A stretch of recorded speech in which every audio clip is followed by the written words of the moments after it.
Yitzhak s'est dit que Esav et Yaakov vont faire comme Issachar et Zevulun. Donc, je vais donner Yitzhak s'est dit, je vais donner la bracha à Yitzhak, puisque Yaakov étudie, il est à la yeshiva, il est au collège toute la journée, il faut bien qu'il apporte Parnassa, et on fait Issachar et Zevulun. Donc, je vais bénir celui qui va travailler, je vais bénir Esav. C'est une des explications. Ah, d'accord. Seulement, Rivka a compris que... Heureusement qu'on a échappé, quoi. Pardon? On a échappé, quoi. On a échappé très grave. Parce que toute la bracha, imaginez maintenant déjà, toute la bracha, bon, ils nous jalousent beaucoup de cette bénédiction-là. Vous savez, vous demandez aux non-juifs combien il y a de juifs, ils vous disent sur 7 milliards, il y a 1 milliard de juifs. On n'est même pas 15 millions. Exactement. Ils nous voient partout. Parce que les juifs, ils ont des postes, ils ont des situations. Et d'où, grâce à la bracha de Yaakov, et même on dit, toutes les familles de la terre seront bénies grâce à toi. On va voir au début dans notre paracha là, dans Vayetse, toutes les familles de la terre seront bénies grâce à toi, comme dans le rêve de l'échelle. Donc partout où il y a des juifs, il y a la bracha. Même il y a des non-juifs qui savent que quand il y a des juifs, il y a la bracha. C'est pour ça qu'ils veulent revenir en Afrique du Nord, revenir en Espagne. Ils savent. Oui. Ils savent. Et c'est pas, même s'ils font pas du business, c'est comme ça. Et dès que les juifs ils sont partis de Russie, boum, ça a dégringolé. Dès que les juifs sont partis d'Afrique du Nord, la Tunisie et l'Algérie, c'est devenu rien. Voilà. Donc, c'est comme ça. C'est comme ça. Maintenant, on a échappé belle. Elle a vu, elle a su.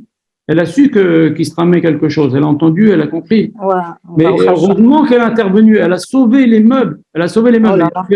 Vous verrez dans le cours que j'ai donné l'année dernière sur Toldot, il fallait que ce soit Rivka qui sauve les meubles. Parce que la bracha, elle passe par la femme. Regardez mon cours de l'année dernière sur Toldot. Je ne vais pas redire des choses que j'ai déjà dit.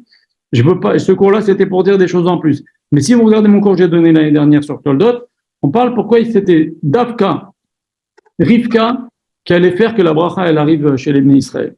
C'était très fort, Rivka. En vérité, Rivka, regardez comment Hachem a fait. Hachem a fait que Yitzhak se marie avec une fille de voyou. C'est des voyous, Bethuel et Laban. Ok? Ouais, et heureusement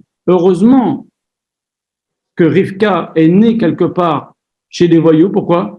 Parce qu'elle a compris le vice qu'il y avait chez Esav, qui mentait à son père, qui se faisait passer pour un tzaddik. Bien sûr que Yitzhak savait que Esav c'était un voyou, mais elle a dit, on ne peut pas compter sur Esav pour donner Parnassa à Yaakov, on ne pourra pas faire Issachar et Zevulun avec Esav et Yaakov, on ne peut pas compter sur Esav. De toutes les manières, c'est comme Sarah avec Ishmaël et Yitzhak, elle a compris aussi. Hein. Elle a compris qu'on ne pouvait pas compter.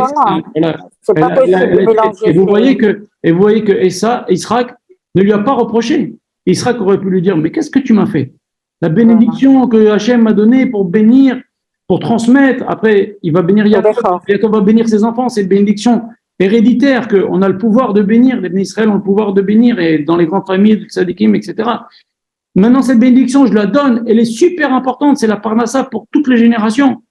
Et tu déguises notre fils pour faire ça, et tu trompes, il aurait pu lui dire. C'est vrai qu'elle a pris une grande... Elle a pris une très grande responsabilité, mais comme elle était de famille de voyous comme ça, elle a eu ce courage-là, elle a eu l'intelligence de le faire. Ouais, c'est comme Rachel avec son père et tout cela. Ils connaissent tous les vices. Voilà. Et donc, grâce à ça, les bénis Israël, ils ont eu la bracha.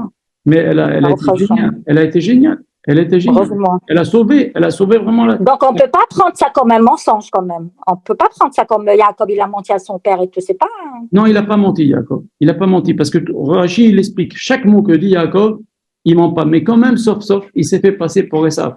C'est ça. C'est pour ça que, si vous regardez ce que j'ai mis dans le cours, c'est pour ça qu'on dit Vaïten Lecha le Moté Shabbat, parce que c'est cette bracha-là que Yitzhak a fait dans notre paracha à Yaakov, c'est que cette bracha-là, elle a été contestée jusqu'à la paracha de Vaïshlach.